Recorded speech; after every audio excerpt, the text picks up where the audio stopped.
Hello friends, legal info by Vikas YouTube channel में आपका बहुत बहुत स्वागत है।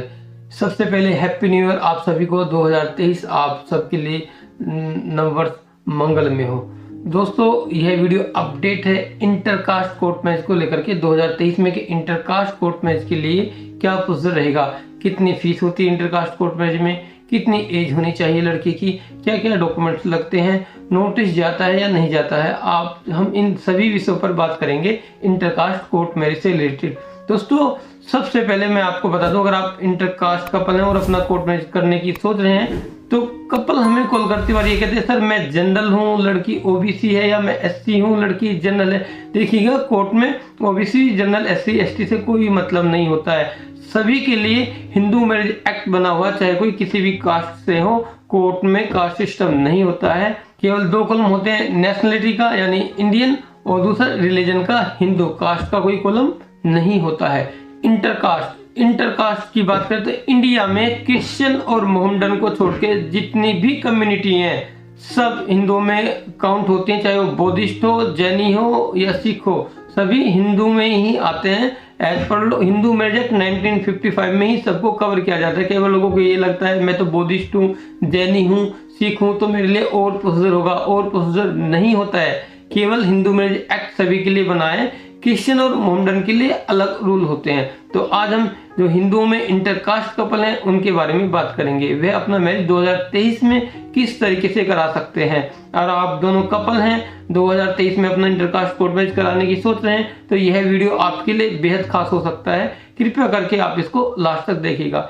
डॉक्यूमेंट्स की बात करें तो कोर्ट मैरिज के लिए एज और एड्रेस प्रूफ से रिलेटेड कोई भी एक आईडी एड्रेस प्रूफ कपल के पास होना चाहिए।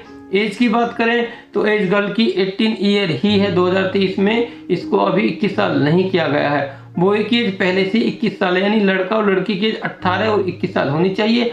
इससे रिलेटेड इन दोनों के पास अपना कोई भी आईडी एड्रेस प्रूफ होना चाहिए। लाइक डेट एज प्रूफ के लिए 10th क्लास का सर्टिफिकेट, बर्थ सर्टिफिकेट और पैन कार्ड, इन तीनों डॉक्यूमेंट्स में से कोई भी आपके पास डॉक्यूमेंट्स है तो वह आपके एज प्रूफ के लिए काम करेगा। एड्रेस प्रूफ की बात करें तो voter ID card, driving licence, Aadhaar card, passport, domicile, इस तरीके का कोई भी आईडी एड्रेस प्रूफ आपके पास है तो will be sufficient for address proof.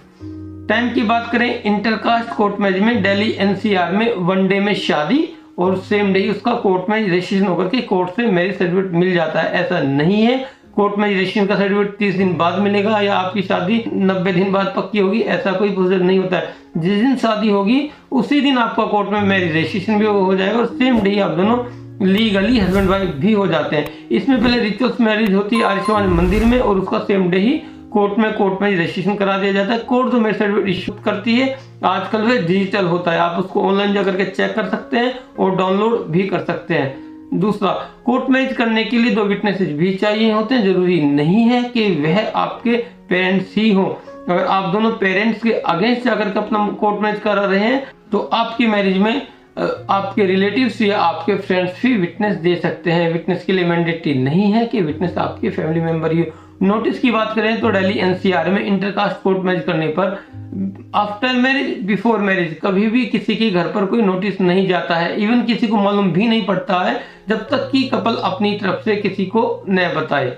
Intercaste court marriage में फीस की बात करें, केवल आर्य समाज मंदिर में शादी करें तो इसमें 4000 से 6-7 हजार रुपये का खर्चा आता है। और अगर कोर्ट में इस मैरिज का रजिस्ट्रेशन कराएं तो 7 से 8 हजार रुपये फीस कोर्ट में रजिस्ट्रेशन की होती है। ऑल ओवर इसमें 12,000 से 18,000 रुपये के आसपास टोटल एक्सपेंसिव होते हैं आर्य समाज मंदिर मैरिज, कोर्ट में रजिस्ट्रेशन प्लस विटनेस की फीस। वैसे तो fees lawyer to lawyer depend करती है, क्योंकि कोर्ट मैरिज या किसी भी लीगल सर्विसेज की कोई फिक्स फीस नहीं है, मगर फिर भी एक जो औसतन फीस होती है वह इतनी होनी चाहिए, 12,000 से 18,000 रुपये के आसपास। अगर कोई इससे ज्यादा लेता है इंटरकास्ट मैरिज में तो वह अब बात अपने आप में गलत है। केवल लोग कहते हैं मैंने 60,000 रुपये बताए, 70,000 रुपये बता दिए, तो इतनी फीस नहीं होती है और ना ही आप इतना बड़ा काम करा रहे हैं, अपना केस लड़वा रहे हैं, तो आपको इतनी मोटी फीस किसी भी एडवोकेट को देने की कोई भी रिक्वायरमेंट नहीं है। अगर कोई आपसे यह कहता है कि केवल 5,000 रुपये में शादी हो जाती तो यह बात भी अपने आप में गलत है, क्योंकि केवल 5,000 रुपये में नोटरी एफिडेविट मैरिज होती है, उसकी कोई लीगल मान्यता नहीं होती है। या 5-6 हजार रुपये कोई व्यक्ति को दे रहे हैं तो वह केवल आपकी आर्य समाज से मंदिर मैरिज करा देते हैं, कोर्ट में रजिस्ट्रेशन नहीं कराते हैं। दूसरा मैं आपको बता दूं, आर्य समाज मंदिर मैरिज अपने आप में वैलिड नहीं है। सुप्रीम कोर्ट भी कह चुका है, और ना ही आर्यमान मंदिर की शादी के आधार पर आपको कोई पुलिस प्रोटेक्शन मिलेगा और आपको बाद में कोई प्रॉब्लम आती है। इसलिए अगर आप मंदिर में शादी कर रहे हैं तो उसका कोर्ट में रजिस्ट्रेशन जरूर कराएं। जब तक आर्य समाज की शादी का कोर्ट में रजिस्ट्रेशन नहीं होता है तब तक आप लोगों की मैरिज लीगली वैलिड नहीं होगी। 2023 में यह इंटरकास्ट कोर्ट मैरिज करने की जानकारी थी। इससे रिलेटेड अगर कोई भी सवाल छूट गया तो आप कमेंट सेक्शन में जाकर के आप हमें कमेंट्स कर सकते हैं, या मंडे टू संडे यानी 7 दिन सुबह 8 से शाम के 8 बजे के बीच दिए गए हेल्पलाइन नंबर पर आप हमें कॉल भी कर सकते हैं।